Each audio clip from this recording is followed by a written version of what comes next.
Saudara-saudari yang terkasih, umur manusia itu singkat dan sesudah meninggalkan dunia ini, mereka tidak akan dikenal lagi. Begitulah kata orang.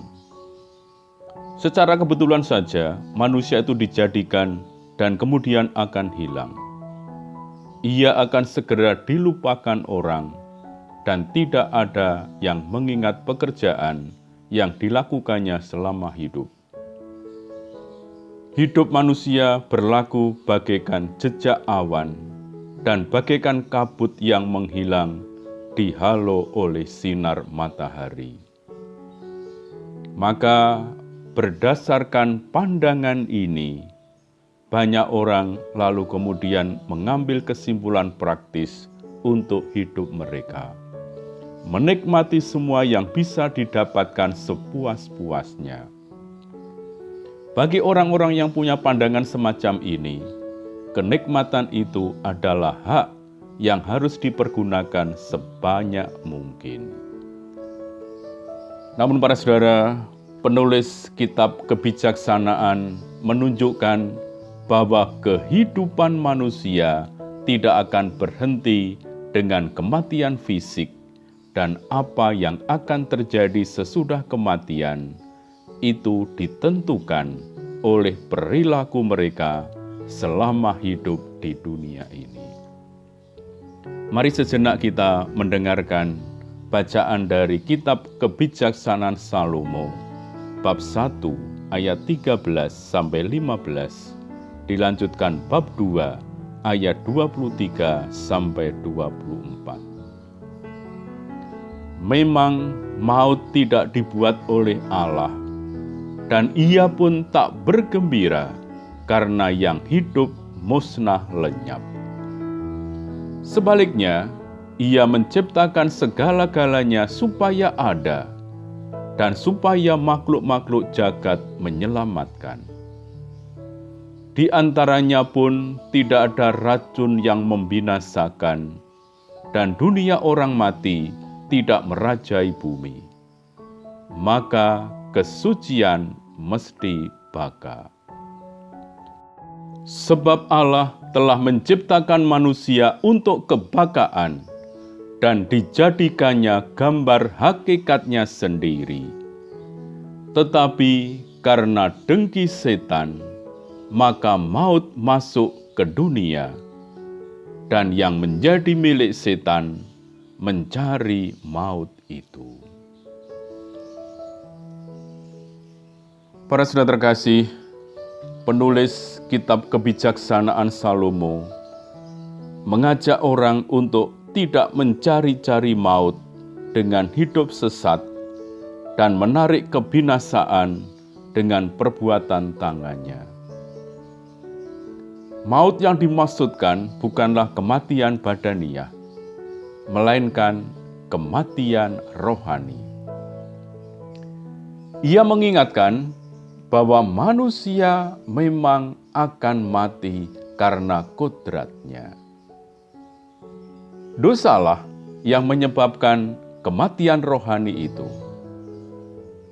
Orang yang berdosa tidak hanya mengalami kematian badaniah, tapi juga akan mengalami kematian rohaniah.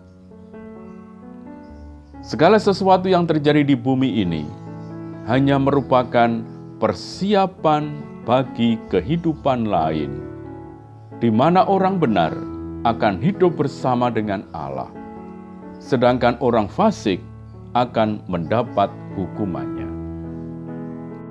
Pernyataan sebelumnya pada ayat 12, jangan mencari-cari maut dengan hidup sesat, dan kebinasaan jangan kamu tarik dengan perbuatan tanganmu. Sebenarnya merupakan peringatan agar orang menata kehidupannya di dunia ini, supaya tidak menjalani kehidupan yang sesat. Perilaku yang sesat hanya akan membawa manusia pada kematian rohani. Bagi orang benar, kematian bukan kata akhir, karena Allah menciptakan manusia untuk kebakaan. dan ia menjadi baka jika mencari kebijaksanaan dan kebenaran. Para saudara, mengapa manusia harus mencari kebenaran untuk mendapatkan kehidupan kekal? Maut tidak diciptakan oleh Allah, dan Dia tidak bergembira karena yang hidup musnah lenyap. Allah tidak mengharapkan manusia jatuh dalam kematian rohani. Sebaliknya, Ia menghendaki agar manusia memperoleh kehidupan yang baka dan tinggal bersama Dia. Karena itu, semua manusia diingatkan agar menjalani kehidupan yang benar selama hidup di dunia ini. Untuk itu, mereka harus menyesuaikan pikiran dan perbuatannya dengan kehendak Allah yang dinyatakannya dalam perintah-perintah yang tertulis dalam hukum Taurat dan melalui suara hati. Allah adalah yang ada, maka Ia menciptakan segala sesuatu supaya ada. Di antaranya pun tidak ada racun yang membinasakan. Menurut para rabi, tidak ada hama dan binatang melata berbisa pada awal mula dunia. Mereka baru muncul setelah manusia jatuh ke dalam dosa. Manusia memang dijadikan supaya baka, dan dalam alam ciptaan Tuhan, tidak ada sesuatu pun yang menggagalkan maksud Allah itu. Karena itu, penulis kitab kebijaksanaan juga menyatakan bahwa dunia orang mati tidak merajai bumi. Dunia orang mati yang dimaksud bukanlah tempat tinggal orang mati sebagaimana biasa dipahami dalam Perjanjian Lama, melainkan kematian yang dipribadikan. Maut tidak menguasai bumi dan tidak dapat menggagalkan rencana Allah untuk memberi hidup abadi. Para saudara, banyak orang yang percaya bahwa kehidupan manusia tidak terbatas di dunia ini.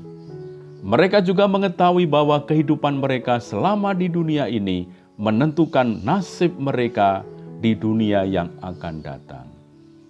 Kepercayaan dan pengetahuan ini seringkali hanya sebatas pada pemahaman dan kurang mempengaruhi perilaku. Manusia melakukan kejahatan, kecil maupun besar, tanpa memperhitungkan bahwa kejahatan itu akan menentukan nasib mereka di zaman yang akan datang. Apa yang mereka ketahui dan mereka percaya itu seharusnya membimbing perilaku mereka. Perikop ini mengingatkan orang agar sadar bahwa nasibnya di dunia yang akan datang ditentukan oleh kehidupan mereka di dunia ini. Jika demikian, orang akan berhati-hati dalam mengambil tindakan supaya tidak jatuh ke dalam dosa. Lebih dari itu, yang juga harus diingat adalah bahwa Allah mengasihi manusia. Ia tidak menghendaki manusia terpisah darinya, tetapi tinggal bersama Dia dalam kebahagiaan abadi. Marilah para saudara, dalam keheningan di hadapan sakramen Maha Kudus, kita terus mengingat kasih Allah. Kita terus bertekun dalam adorasi, agar kita sungguh boleh tinggal dalam kebahagiaan bersamanya. Tuhan memberkati kita. Amin.